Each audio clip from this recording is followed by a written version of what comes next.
Congratulations, class of 2015. You are very special, and you should be so proud of yourselves.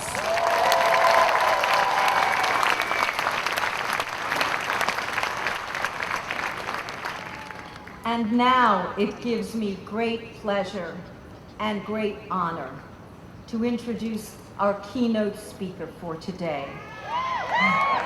Former Secretary of State and former Head of the Joint Chiefs of Staff, General Colin Powell.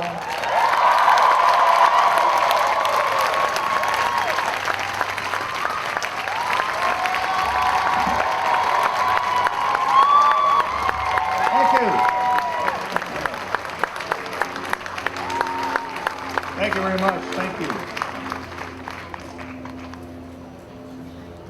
This is a very happy and a proud day for me to be here at this commencement exercise. My school, Colin Powell School of Global and Civic Leadership. I'm very proud of that, and we spent a lot of time figuring out that name. Colin Powell's okay. We argued it should be General Colin L. Powell, United States Army retired. No. We ain't got time for all that. So we cut it to the Colin L. Powell School, and then one of our board members who's an expert in these matters said, drop the L. We don't need your middle initial in the middle of all this. So simply the Colin Powell School for Civic and Global Leadership. But the key words, as you heard a few moments ago, are leadership. Civic and global leadership, leadership for your community, leadership for this great country of ours, leadership for the world. And along with leadership goes the ability to serve the world, serve your community. And that's what we are investing in you. That's what we are counting on from you. And so it is such a great pleasure for me to have the opportunity to speak to you and also offer my congratulations not only to the family members and the graduates, but the great faculty, all who have come together to make this day possible. I'm so proud because I have 10 schools named after me. 9 of them are elementary and middle schools. And they were named after me because they're brand new and they had to name them after somebody, so they picked me, and I'm very proud of that. But nothing gives me greater pride than to have my alma mater name a school after me. And I thank President Glico and Dean Joe for all they have done to make this possible this day. It is fascinating. You know, I have had many titles in the course of my career. I have been the Secretary of State of the United States of America. I've been a National Security Advisor. I've been Chairman of the Joint Chiefs of Staff, the #1 military position in the Armed Forces of the United States. And I'm very, very proud of all of that. But often, I have people stop me in a foreign capital, or people I'm doing negotiations with, or serving on military commissions with. And they say things like, wow, did you go to West Point? Nah, didn't go to West Point. Well, did you dream when you were growing up that you could become Chairman of the Joint Chiefs of Staff or Secretary of State? And I smile and I say very gently, yeah, there I was.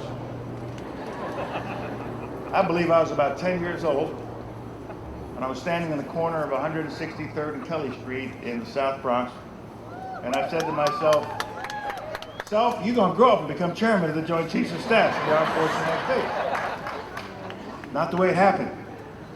It's not the way it happened. It began in February of 1954. For those of you who are not math majors, that's 61 years ago. As I got off the bus on 155th Street and I walked onto this campus for the first time. First person I met was an institution at that time, a man by the name of Raymond the Bagel Man, and he sold pretzels in the corner. And I still remember walking up to him on my first cold morning in February, and he offered me a pretzel. And he said, kid, you're gonna do okay here, it's a great place. I said, thanks very much, Raymond the Bagel Man. And I bought bagels from him every day for the next 4.5 years because of that act of generosity. 1954 was an interesting year, and I arrived here even before the Supreme Court of the United States had dealt with Brown versus Board of Education. All of our schools were still segregated because it was thought appropriate to have separate but equal education. But it wasn't equal. It certainly was separate. That hadn't been decided yet. Just a few months earlier, the Korean War had ended in an armistice. And it was the year in which the Cold War was really, really heating up with the Soviet Union. In February of 1954, I was 2 months short of my 17th birthday. I just arrived here at the age of 16. I was also accepted at NYU, but NYU wanted $750 a year, and I thought that was outrageous. A long time ago, my friends, a long time ago. So I came here because it was free. It had been free since 1847. It was a remarkable institution. The whole CUNY system, as it came to be known over the years, but especially CCNY, is the first free academy in the United States of America without any restrictions. It was free. I think I remember paying $10 a year for some athletic fee, and I am no athlete of any kind, and I resented paying the $10 a year academic fee. But what it said to me, and what has it said to me for all those years since, is what a wonderful city this is, what a wonderful institution CCNY and all the other colleges in CUNY are, and what a wonderful citizenry we have in New York City and New York State, because they understand there is nothing more important for a government to do than invest in the future of the government, the future of the country, providing as free an education as possible, or keep the cost as low as possible, because we're investing in our future when we invest in you folks.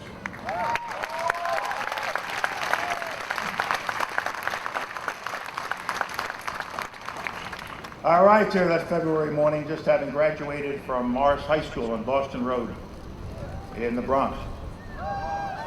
I gotta be honest, I tried to get into the Bronx High School of Science or Stuyvesant, but my career counselor in junior high school wrote in his little book something that I discovered 40 years later. He said, "Young Powell wishes to go to the Bronx High School of Science or Stuyvesant. We recommend against it." They didn't think I could make it. It's one of the nicest things anyone has ever done for me, because I probably wouldn't have. But I went to Morris High School, the place where they had to let you in. And I spent a wonderful several years there, graduating with a 78.3 average. I'm not sure how I got into CCNY. It was a little below what the requirement was at that time. I thought, well, maybe it's affirmative action, but however I got it, I'm taking it, man. I don't care. I got it. I came here to study engineering. Why? Because my mother told me to study engineering. And she thought, not because this would help change the world, but it meant I would get a good job when I graduated from college. And in my immigrant family, the only reason to go to school was to get a good education, a good job, and get out of the house and don't come back. That was it. And engineering was what she thought would do it. But I did not do well in engineering, and I immediately transferred to a Bachelor of Science degree in geology. But then on my second semester, I saw these guys in uniform marching up and down the campus. And I said, hey, I think I like that. And I liked the structure, I liked the discipline, I liked what they were doing, and I joined ROTC. I signed up to ROTC and an elite military fraternity they had called the Pershing Rifles. ROTC became my new family. It became my passion. I found something that I did well and I loved doing, and that's what I invested all of my energy into. And the military was to become my life. I graduated after 4.5 years with my BS in geology and a commission as a second lieutenant in the infantry. I wasn't considered one of the great successes of CCNY. In fact, they had to take my ROTC grades, which were straight A, and plug them into the rest of my grades in order to bring me up to 2.0 so I could graduate. And the reaction at that time was, give them to the Army, give them to the government, we'll never see them again. Now I'm considered one of the greatest sons the City College of New York has ever had. So I'm telling you, so those of you who are graduating with something less than a 3.5 or something like that, have faith, have faith. Remember, it ain't so much where you start in life, it's what you do with life that will determine where you end up in life. Don't forget that. What you will be asked later is, did you work hard? Did you never stop learning? Did you believe in yourself? Did you believe in this great country of ours that is so unique in the face of the earth? Did you dream big? Did you set high standards, ever rising standards? Were you your own role model? Did you always have those standards in front of you that you knew you had to meet, not because someone had set them, because you set them for yourself? The Army in those days, back in the 50s, was the most socially progressive institution in America. While segregation was the rule in most parts of the country, especially in the South, and I tell you there was discrimination in the North as well, the Army had ended segregation a few years before I entered. I was one of the first officers in a new generation of a totally integrated Army. And when I went to my first posting at the infantry school at Fort Benning, Georgia, to become an infantry officer and a paratrooper and a ranger, they essentially said to me, listen, Powell, we don't want to hear any horror shows or stories. Don't tell us about your problems growing up in the South Bronx, being born in Harlem. Don't tell us about your public school education. We don't care that you didn't go to West Point. Don't tell us about your immigrant background. We don't care. The only thing we care about is, are you ready to work? Are you ready to perform? And do you have potential to move up? If you perform, you'll move up. If you have potential, you'll move up even faster. And I said to them, that's all I want. That's all I ask for. And I worked hard knowing that I was running against those standards of performance and potential. And I worked hard because I loved what I was doing. I loved being a soldier, and I was a good soldier. People often ask me, well, even back then, were you faced with discrimination as a black man in southern parts of the United States or other parts of the United States? Maybe they couldn't say anything to you anymore because you were a soldier, but there were certainly people who discriminated against you. I said, yeah, that's probably true. I remember once I came in second in one of my Army courses, and one of the instructors said to me, you know, you should have been first, but they didn't, the white schools didn't want to see a black guy as first. I don't care, I didn't come here to be first or second, I came here to learn. And then many years later in my life, when I was selected for a command as a colonel, and I was the first one in my war college class to be selected, another friend said to me, well, you know, the only reason you came in first was because you're black, and they wanted somebody black up there. I said, I'll take it either way, man, you know, I don't care. And what I have said to so many young people, and I say to you again right now, when you face discrimination, when you face racism, it is the racist problem, it's not our problem, and I never let that hold me back. Let them suffer.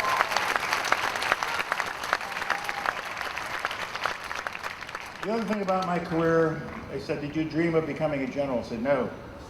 I didn't have to become a general to find satisfaction in my chosen profession.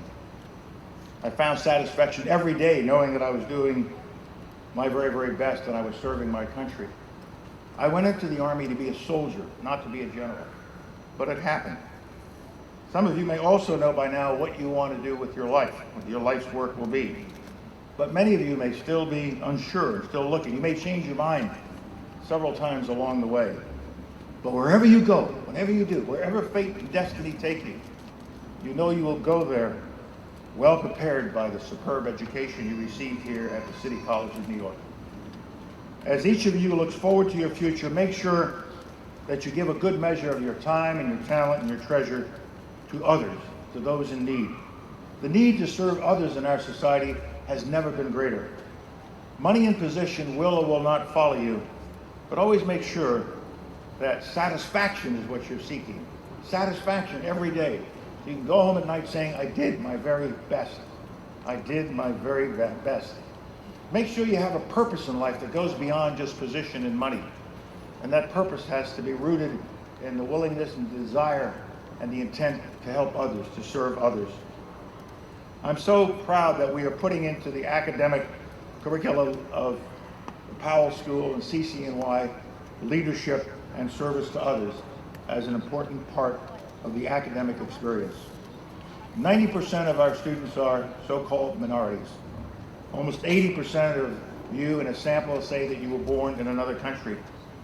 But for the most part, you were not legacy students. Your parents perhaps didn't go to college. You may be the first generation. I'm the first generation of my family. My mother was a high school graduate. My father didn't finish high school. But the one thing they were determined to have happen was that my sister and I would finish college and get an education. Always moving up. Every generation moving up. You are the so-called minority youngsters, and guess what? You're going to be the majority of the country in 2043. 2043. It's already happened in our kindergartens. It's already happened in a number of our states, in California, Texas, and other states. You need to learn now how to lead. You need to learn now how to get the skills that you will find necessary to become the leaders of this city, of this country, of the world. And that'll happen in 2043 when Hispanic Americans, Asian Americans, and African Americans go over 51%. And guess what? We are perhaps the only nation who could handle that kind of demographic change because of who we are, what we are, because of who we have been in the past. When I talk about this school out in other parts of the country when I'm giving talks, I always say I like to call them my Ellis Island students, because all of us have something of an immigrant background. I not only treasure my immigrant background, I'm so enormously proud of it, as each and every one of you should be, of your background. No matter where you came from, no matter where you started in life, you are now an American and an equal to any other American on the face of the earth, and always treasure that.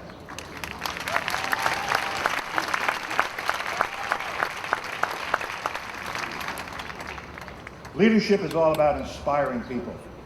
Not just motivating them, but inspiring them with a sense of purpose of what we're trying to accomplish. And leadership is all about trust and respect. I think one reason I've been able to advance in the military and diplomatic profession is that I've worked so hard to develop bonds of trust with other people, respect for them. What are their views? What do they want in life? What are their fears, dreams, and anxieties? How do I help them with those issues? And so as you become leaders, always build trust and respect within whatever organization you're in. You'll find that it's the glue that holds that organization together, and it's the lubricant that keeps it moving forward. A large part of my life is now spent on young people and their education. I hope that each of you, as you move out into life, will do what you can to reach down, back, and across to help a young person stay in school and finish school and reach their potential. Join big brothers and sisters. Participate in after-school programs. Invest in faith-based programs. You are the educated role models those kids can look up to, and you can be a part of the solution. Make service to others an essential part of your life. I have, and it has been one of the most rewarding experiences of my life. If you want to save the world, just start by saving one kid. That's how it's done, one kid at a time. Whatever you think of the world, with all the problems that you see every day on television, it is going to be yours to shape the future of our country and the future of the world. And our country, America, still has a vital role to play in the world. Despite our difficulties, I'm telling you, we are still looked to for inspiration and opportunity. Tomorrow morning, at every one of the embassies and consular offices I used to be in charge of, tomorrow morning at that window, people will show up around the world, and when they get to the window and talk to the young officer at the other side, they all say the same thing. I want to go to America. Still the land of hope and opportunity. The hope and opportunity you, for the most part, have been given, all of you, and what I have been given. Never sell America short. We are still the best hope, as long as we remain faithful to our values and as long as we keep reaching out to the rest of the world. Immigration reform should be an essential feature of the political season coming up. Measure all of these candidates who are coming out and see which ones understand the importance of immigration and immigration reform. And don't vote for them if they don't.